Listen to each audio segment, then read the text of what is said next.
Welcome বন্ধুরা, আজ চলে এসেছি ধাবা স্টাইলের মশলা চিকেন রেসিপি নিয়ে।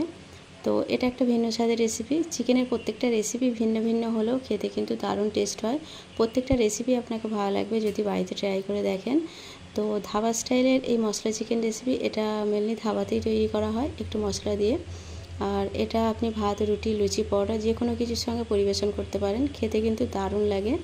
তো এই মশলা চিকেন রেসিপির জন্য প্রথমে আমি 500 গ্রাম চিকেনকে ভালোভাবে ধুয়ে পানিটা ঝরিয়ে নিয়েছি।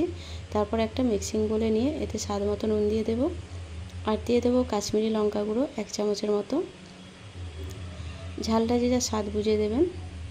এরপর দেবো সামান্য একটু গোলমরিচ গুঁড়ো আর সামান্য একটু হলুদ গুঁড়ো। হলুদ আর গোলমরিচটা একদম অল্প অল্প দিয়েছি।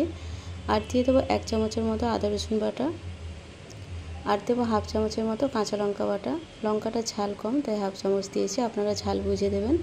তো কাঁচা লঙ্কা বাটাটা দেওয়ার পর এবার সমস্ত উপকরণ খুব ভালোভাবে মিশিয়ে নিতে হবে চিকেনের সঙ্গে। আর চিকেনের সঙ্গে খুব ভালোভাবে মিশিয়ে নেওয়ার পর এটাকে ম্যারিনেট করার জন্য আধ ঘন্টা থেকে 1 ঘন্টা ঢাকা দিয়ে রেখে দিতে পারেন। তো যদি হাতে সময় বেশি থাকে তাহলে 1 ঘন্টা রাখবেন, আর যদি রান্নার তাড়া থাকে তাহলে আধ ঘন্টা রাখলেই হবে। তো এটাকে মাখিয়ে আমি রেখে দিলাম 30 থেকে 60 মিনিটের মতো। তো ম্যারিনেট করতে দিয়ে আমি পেঁয়াজ আর টমেটোটা কেটে নেব, আর 30 মিনিট পর এটাকে রান্না করতে নিয়ে যাব। আর গ্যাসের উপর প্যান বসিয়েছি, তাতে 4 চামচের মতো সরষের তেল দিয়ে দেবো। যেহেতু আমি এতে চিকেনটা ভাজবো আর এই তেলেই রান্নাটা করব, তার জন্য তেলের পরিমাণটা একটু বেশি দিয়েছি। তারপর একটা শুকনো লঙ্কা, 6 থেকে 8টার মতো গোলমরিচ, আর 2টো তেজপাতা, আর হাফ চামচের মতো দিয়েছি মৌরি। এই মশলাগুলো দেওয়ার পর গ্যাসের হিটটা একদম লোয়েতে রেখেছি, আর তেলটা কিন্তু হালকা গরম অবস্থাতেই এটা দিতে হবে। আর দিয়ে দিলাম হাফ চামচের মতো গোটা সর্ষে, মানে কালো যে সর্ষে হয় সেই সর্ষে দিয়েছি। এরপর মশলাগুলো তেলের মধ্যে ছড়িয়ে দিতে হবে। ছড়িয়ে দেওয়ার পর একটা একটা করে চিকেনকে দিয়ে দেবো। আর গ্যাসের হিটটা লোয়েতে এখনও আছে। চিকেনগুলো দেওয়া হয়ে গেলে গ্যাসের হিটটা মিডিয়ামে করতে হবে। তো একটা সাইড ভাজা হয়ে গেলে মিডিয়াম হিটে অন্য সাইড উল্টে দেবো। আর যদি মনে হয় অ্যালুমিনিয়াম কড়াইতে রান্না করবো, সেক্ষেত্রে কিন্তু চিকেনটা ভেজে নিয়ে তারপর ওই তেলের মধ্যে মশলাগুলো দিতে হবে। কারণ অ্যালুমিনিয়াম কড়া বা হাঁড়িতে রান্না করলে চিকেনের সঙ্গে মশলাগুলো একটু বেশি ডিপ ফ্রাই হয়ে যেতে পারে। আর এরকম ননস্টিক প্যানে করলে কিন্তু মশলার সঙ্গে চিকেনটা একই রকমভাবে ভাজা হয়ে যাবে, পুড়ে যাওয়ার চান্স থাকে না। তো চিকেনগুলো উল্টে পাল্টে লাল করে ভেজে নিতে হবে। আর ভাজা হয়ে গেছে, একটা একটা করে তুলে নিচ্ছি। এরপর 2টো পেঁয়াজকে কুচি করে রেখেছিলাম আগে থাকতে, সেই পেঁয়াজ কুচিগুলো এই তেলের মধ্যে দিয়ে দেবো। আর ওই একই তেলে রান্না করছি, আলাদা কিন্তু আর বাড়তি তেল দিইনি। পেঁয়াজটাকে নেড়েচেড়ে একদম লাল করে নিতে হবে। একদম ডিপ লাল হয়ে গেলে তখন এতে দিয়ে দিতে হবে একটা টমেটো কুচি, যেটা আমি আগেই কুচিয়ে রেখেছি।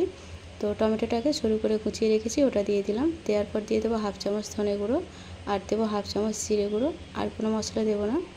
তো এগুলো দিয়ে একটু নেড়েচেড়ে মিশিয়ে নিতে হবে। মিশিয়ে নেওয়ার পর সামান্য একটু নুন দেবো, যেহেতু ম্যারিনেট করার সময় নুন দিয়েছিলাম আর নুন দেওয়া হয়নি।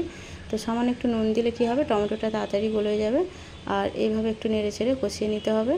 তো টমেটোটা ভালোভাবে নেড়েচেড়ে নুন, টমেটো, মশলা সমস্ত কিছু কষিয়ে নিতে হবে। এতে টমেটোর কাঁচা গন্ধটা দূর হয়ে যাবে, আর মশলার কাঁচা গন্ধটাও চলে যাবে, আর টমেটোটা অনেকটা নরম হয়ে গলে যাবে। তো টমেটোটা গলে যাওয়ার পর একটা একটা করে চিকেন দিয়ে দেবো। চিকেনটা দেওয়ার পর মিক্সিং বোলটা ধুয়ে সামান্য একটু পানি দিয়ে আবারও কষিয়ে মাংসের সঙ্গে মশলাটা মিশিয়ে নিতে হবে। মিশিয়ে নেওয়ার পর আবারও একটু সামান্য পানি দেবো, খুব বেশি দেবো না। সামান্য একটু পানি দিয়ে এটা ঢেকে রেখে দেবো 5 থেকে 7 মিনিটের জন্য। যেহেতু চিকেনগুলো ভাজতে গিয়ে প্রায় 80% সেদ্ধ হয়ে গেছিলো, তো 7 মিনিটে কিন্তু মাংসটা খুব ভালোভাবে সেদ্ধ হয়ে যাবে। তো ঢাকনাটা খুলে 7 মিনিট পর আমি কয়েকটা কাঁচা লঙ্কা দিয়ে দিলাম, আর কয়েকটা কারি পাতা দিয়েছি, আর 2 চামচের মতো ধনেপাতা কুচি দিয়েছি। এবার সমস্ত উপকরণ আবারও একটু মিশিয়ে নেবো নেড়েচেড়ে। আর নুনটা চেক করেছি, নুনটা ঠিকঠাক আছে। তো নেড়েচেড়ে মিশিয়ে নেওয়ার পর একটু মাখা মাখা হয়ে গেলে আমি গ্যাসটা অফ করে দিয়ে এটা নামিয়ে নেবো, কারণ এই রেসিপিটা একটু মাখা মাখাই হয়। আর মাখা মাখা অবস্থায় এরকম আমি গ্যাসের হিটটা অফ করে দিয়ে এটাকে নামিয়ে সার্ভ করতে একটা বাটিতে দিয়ে দেবো। তো আমি একটা বাটিতে তুলে একটা একটা করে দিয়ে দিচ্ছি। তো আপনারা চাইলে কিন্তু ঝোলের পরিমাণটা একটু বেশি রাখতে পারেন, যদি মনে হয় এটা ভাতের সঙ্গে খাবেন। তো রেসিপিটা ভালো লাগলে যারা এখনও আমার চ্যানেলটা সাবস্ক্রাইব করেনি তাদের কাছে রিকোয়েস্ট রইল আমার চ্যানেলটা সাবস্ক্রাইব করার। আর রেসিপিটা দেখার জন্য সবাইকে অসংখ্য ধন্যবাদ।